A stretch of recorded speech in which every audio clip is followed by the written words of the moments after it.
స్తోత్రాలు స్తోత్రాలు స్తోత్రాలు స్తోత్రాలు స్తోత్రాలు స్తోత్రాలు స్తోత్రాలు స్తోత్రాలు స్తోత్రాలు స్తోత్రాలు స్తోత్రాలు స్తోత్రాలు స్తోత్రాలు స్తోత్రాలు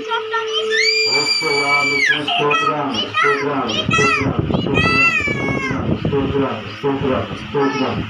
సర్వోన్నతుడానికి స్తోత్రాలు స్తోత్రాలు స్తోత్రాలు స్తోత్రాలు స్తోత్రాలు స్తోత్రాలు స్తోత్రాలు స్తోత్రాలు స్తోత్రాలు సర్వాధికారులకు స్తోత్రాలు స్తోత్రాలు స్తోత్రాలు స్తోత్రాలు స్తోత్రాలు స్తోత్రాలు స్తోత్రాలు ఉపకారములకు స్తోత్రాలు స్తోత్రాలు స్తోత్రాలు స్తోత్రాలు స్తోత్రాలు స్తోత్రాలు సర్వోన్నతుడానికి స్తోత్రాలు స్తోత్రాలు స్తోత్రాలు స్తోత్రాలు స్తోత్రాలు స్తోత్రాలు నమ్మదగిన దేవానికి స్తోత్రాలు స్తోత్రాలు స్తోత్రాలు స్తోత్రాలు స్తోత్రాలు స్తోత్రాలు స్తోత్రం మార్గదర్శకుడానికి స్తోత్రాలు